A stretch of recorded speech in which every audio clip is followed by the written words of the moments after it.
बिस्मिल्लाहिर्रहमानिर्रहीम अस्सलाम वालेकुम। Welcome back to Zubairiya Dar vlogs. तो कैसे हैं आप सब? उम्मीद करती हूँ सब ठीक ठाक होंगे, फिट फाट होंगे और खैर आफियत से होंगे। तो जी फर्स्ट ऑफ़ ऑल रजब का महीना स्टार्ट हो गया, तो आपको बहुत बहुत मुबारक हो। तो मैंने कॉफ़ी बनाने के बाद अपने नेल काटे, क्योंकि मैंने रोज़ा रखना था, इबादत करनी थी।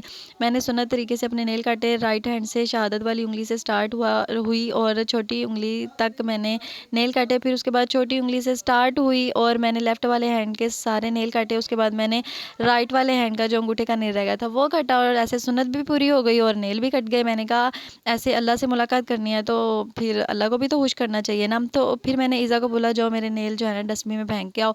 तो ये अपना शौक़ पूरा करने लगी नेल लगा के, और इतना खुश हो रही थी मेरे नेल अपने नेल पे लगा के। तो कहती थी देखे पप्पू ऐसे लग रहा है जैसे मेरे ही नेल हैं। तो उसके बाद फिर मैंने अपने कपड़े प्रेस किए। कल फ्राइडे था तो मैं सारा दिन शॉवर नहीं लिया, क्योंकि सब ने शॉवर लेना होता है, तो फिर लाइट भी बहुत तंग कर रही थी।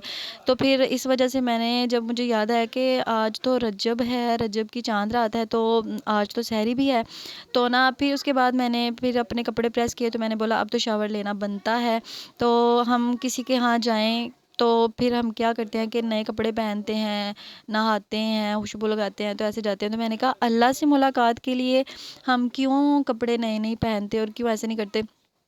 तो फिर मैं तो हर ताक रात में भी ऐसे करती हूँ कि मतलब पूरा तैयार श्यार होके, मतलब नए कपड़े प्रेस करके पहन के शॉवर लेके, तो फिर जो है ना जाए नमाज़ पे जाती हूँ। तो फिर रात को भी मैंने ऐसे ही किया, अपने कपड़े प्रेस किए, फिर मैंने शॉवर लिया और उसके बाद फिर जो है ना मैंने वज़ू वगैरह किया और फिर मैं अंदर आ गई। तो फिर कॉफ़ी तो मैं पहले ही बीट कर चुकी थी, और आज मैं अकेली खुद की मेहमान नहीं थी, आज मेरी मेहमान मेरी फ़ातिमा भतीजी थी। तो आज मैंने अपनी कॉफ़ी उसके साथ शेयर की थी। कह रही थी पप्पा मेरा भी आज दिल कर रहा है कॉफ़ी पीने का, तो मैंने उसकी पसंद की सारी चीज़ें मंगवाई थी। उसको पापड़ शापड़ बहुत पसंद है, तो इस वजह से मैंने उसकी पसंद की सारी चीज़ें मंगवाई थी। और ये था जानू जी इसका नाम था, और वो फल्ला सच में जिनके जानू होते हैं ना, जिनके जानू होते होंगे ना उनको जानू अपने याद आ जाते होंगे कि मतलब ये खा के इतनी मिर्चें लगती हैं, इस पे इतनी मिर्चें लगी हुई हैं, इतनी मिर्चें कि बस पूछो ही मत। मैंने कहा ये बच्चे कैसे खा लेते हैं इतनी ज़्यादा मिर्ची, ऐसे लग रहा था जैसे कच्ची मिर्ची हैं। तो यहाँ पे फिर मैंने कहा फ़ातिमा ये तो तुम ही खाओ, पता नहीं किस किस तरह की बच्चे चीज़ें खाते हैं। मुझे तो ये मलाई मखनी थी ना, ये मलाई मखनी के पता नहीं क्या नाम था इनका, मुझे ये पॉप्स अच्छे लगे थे, मुझे ये बहुत मज़े के लगे थे। फिर फ़ातिमा ने बोला कि पप्पो मैंने भी रोज़ा रखना है, तो मैंने बोला चलो ठीक है अच्छी बात है। तो फिर हमने गैस रखे, तो एज़ यूजुअल गैस नहीं आ रहा था। तो फिर मैंने बोला चलो अच्छी बात है, मैं भी ईज़ी वे में जो है ना बना लूँगी पराठा। नीचे बैठ के पीढ़े पे मैं बैठ गई और जो है ना अपने पराठे की प्रिपरेशन हमने शुरू कर दी। तो आलू की कतलियाँ बनी हुई थी आज सालन में, तो फिर हमने ना सालन में से जो है ना आलू निकाले और उसको मैश किया।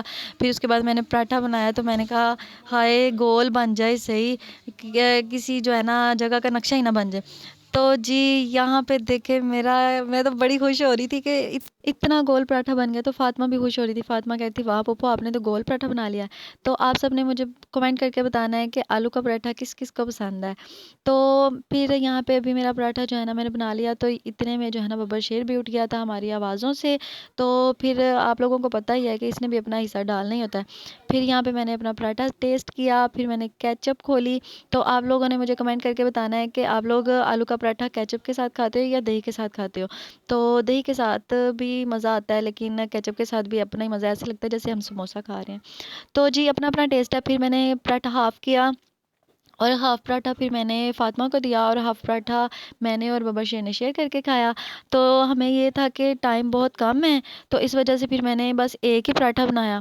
तो जब हमने पराठा खा लिया, देखा कि अभी और टाइम बचा है रोज़ा बंद होने में, तो अभी फ़जर के टाइम होने में मतलब कुछ मिनट, अभी कितने ज़्यादा मिनट ही पड़े थे।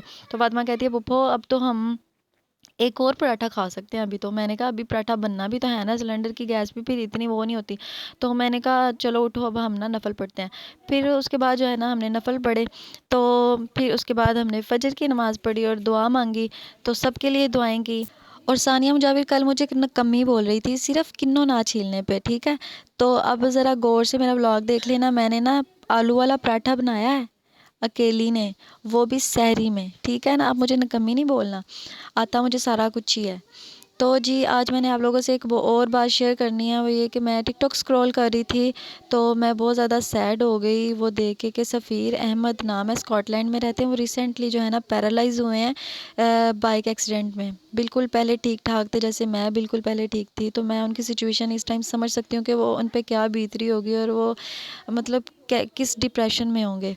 तो ख़ैर अल्लाह पाक जो भी करता है बेहतर ही करता है बेशक, लेकिन अल्लाह पाक जो है ना मज़ीद आसानियाँ पैदा करे और मेरे भाई सफ़ीर अहमद को और मुझे बिल्कुल ठीक-ठाक कर दे जैसे हम पहले थे। तो जी यहाँ पे मैंने अपना रोज़ा बंद किया और नफ़ल पढ़े और नमाज़ पढ़ी। तो आप लोगों को मेरा व्लॉग अच्छा लगा हो तो लाइक, सब्सक्राइब और शेयर ज़रूर कर दीजिएगा। अपना बहुत सारा ख़्याल रखिएगा, दुआ में याद रखिएगा। Thanks for watching. अल्लाह हाफ़िज़।